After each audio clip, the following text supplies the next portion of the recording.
Bonjour, merci d'être avec nous dans cette petite émission législative 2024 oblige. 10 minutes dans cette petite émission pour convaincre, 10 minutes pour convaincre. On est avec Frédéric Maillot, 6e circonscription. Front populaire, Monsieur Maillot. Bonjour. Bonjour. Bonjour à toutes.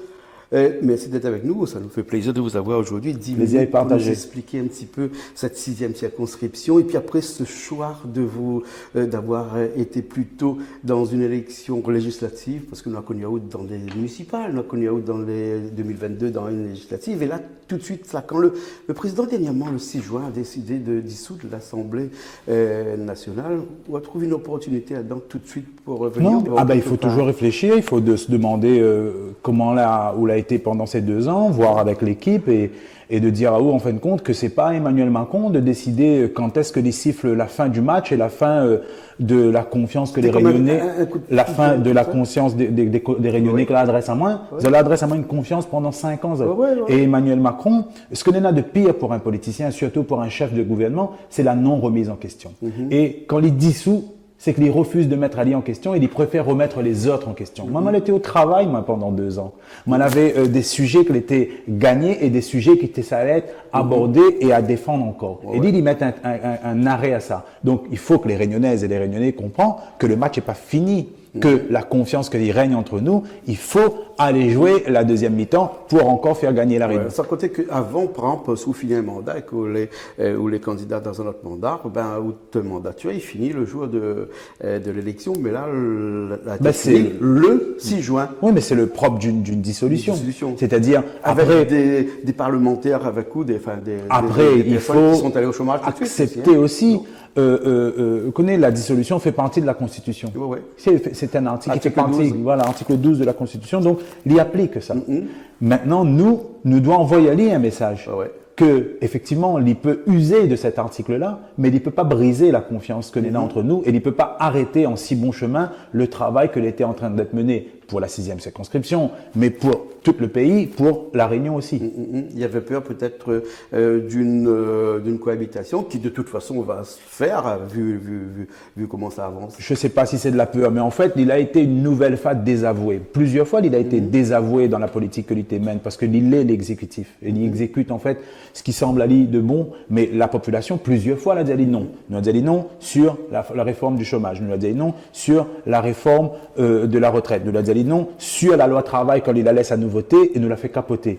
Nous l'a dit non plusieurs reprises, d'où les 23 49.3 qu'il est passé. Quand on fait pas 23 49.3, c'est que nous avons réussi quelque chose, c'est d'enrayer la machine macroniste. Ce qui veut dire qu'il y a un problème aussi entre les législatives et que les députés que nous l'a été, les députés que nous l'a été, a réussi à freiner la machine macroniste et mieux que freiner, nous l'a fait caler son moteur dans la côte. D'accord.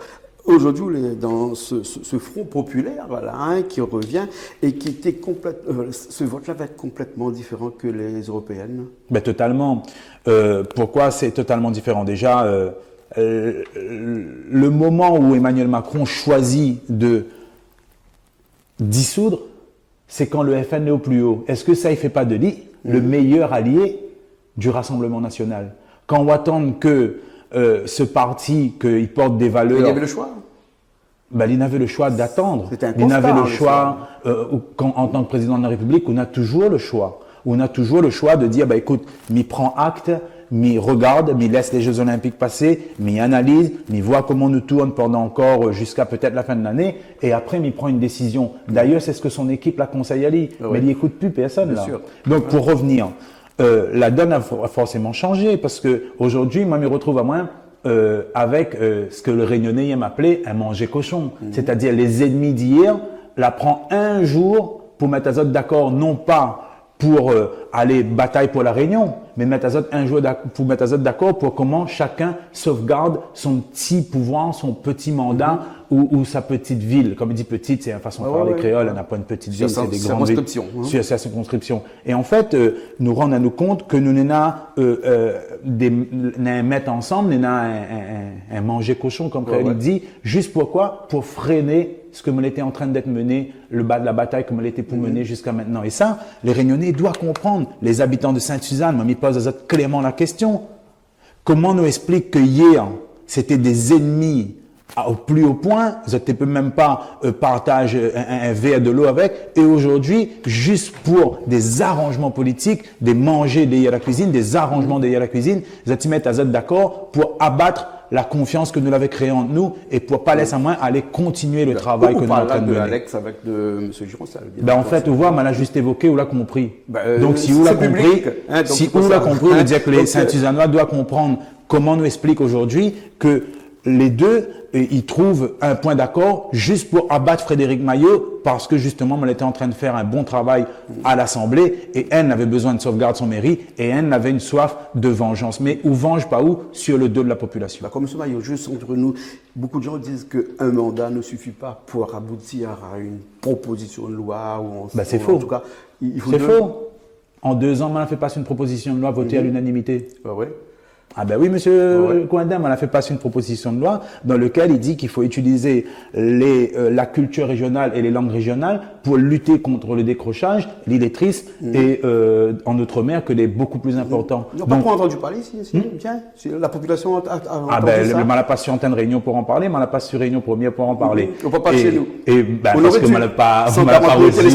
Chez nous. Non, mais parce qu'on n'a pas reçu cette invitation. Moi, donc, peut-être on a des petits candidats, des gros candidats, comme on a des petites télés, des grandes télés. Non, mais continuez pas ça. Non, pas du tout. Non, pas du tout. Nous pas de cette qui. Non, mais juste pour dire que moi, là, envoyé le communiqué à tout le monde. Après, chacun a repris. Marche Presse a repris, Info a repris. Ils ont tous repris. Mais que ceux qui disent tout ce qui dit qu'il faut 5 ans pour faire passer une proposition de loi, c'est faux. C'est faux parce que moi, en 2 ans, on a fait passer 7 amendements, on a fait 92 interventions, 38 en commission, 92 en hémicycle, et on a fait voter une loi à l'unanimité. Où l'appui à l'Assemblée là-bas réunir un certain nombre de personnes, un plus grand nombre de personnes au sein de bonnes propositions, de tout ça. Parce que est-ce que quand on arrive là-bas, on est un petit peu obligé, comme disent certains, de faire alliance? Alors, déjà, on est un groupe. Il faut qu'on convainque notre propre groupe. Nous l'étions 22 dans notre groupe, dont 18 ultramarins. Donc forcément, on a porté des lois qui concernent plutôt les pays d'outre-mer, comme nous y appelle à nous. Maintenant, m'y avoue que n'était pas sans fierté quand m'y fait ma proposition de loi et quand m'y fait ma DG, ce qui appelle une discussion générale, et que l'ensemble des groupes présents dans l'hémicycle ce jour-là votent ma loi à l'unanimité. C'est-à-dire, bien sûr, il y en a des compromis. Et il faut des compromis et non pas des compromissions. Eh ben, il faut avoir, il faut croire en loi, il faut qu'on prouve à Zot que ça, c'est ce qu'on en a de bon pour les territoires d'outre-mer. Et quand on arrive à faire ça sereinement et qu'on est sûr de où et qu'on l'a travaillé ardument derrière, eh ben, on ne fait pas ce loi à l'unanimité. Qu'est-ce qu'on a à dire à ces personnes qui, dans la 6e circonscription, vont voter ce 30 juin? Eh ben, tout simplement que moi, je suis le candidat de la cohérence, moi, je suis le candidat de la continuité, moi, je suis le candidat de la confiance, moi, je suis le candidat que l'a jamais trahi, comme les autres a pu le faire à un moment opportun. Moi, je n'ai jamais trahi à Zot. 2022, 2024, moi, je suis toujours le même. Moi, je suis prêt au combat. Moi, je suis prêt de nouveau à faire entendre notre voix. Et à chaque fois qu'on prend la parole là-bas à l'hémicycle et sur les réseaux, tu peux voir bon nombre de fois qu'on l'a fait, c'était toujours avec fierté et avec l'animation, être animé au plus profond de moi par l'amour de mon pays, par ce qui fait que nous les Réunionnais et que nous les des peuples d'outre-mer et que nous avons une voix à faire entendre. Et cette voix-là, il faut mettre du sérieux, du travail, de la cohérence. Et pour ça, on a besoin de re-aller à l'hémicycle, on a besoin de re-aller à l'Assemblée nationale parce que Zot et moi, nous avons construit quelque chose en 2022 et il ne faut pas nous laisser ni Emmanuel Macron, ni le manger cochon que nous en face, casse ça. D'accord. Juste entre nous, là, le Front populaire actuellement, dans les sondages de cette semaine, est à peu près à 26% à peu près. Est-ce possible que demain, Mélenchon, par exemple, est Premier ministre? C'est le président de la République qui nomme le Premier ministre.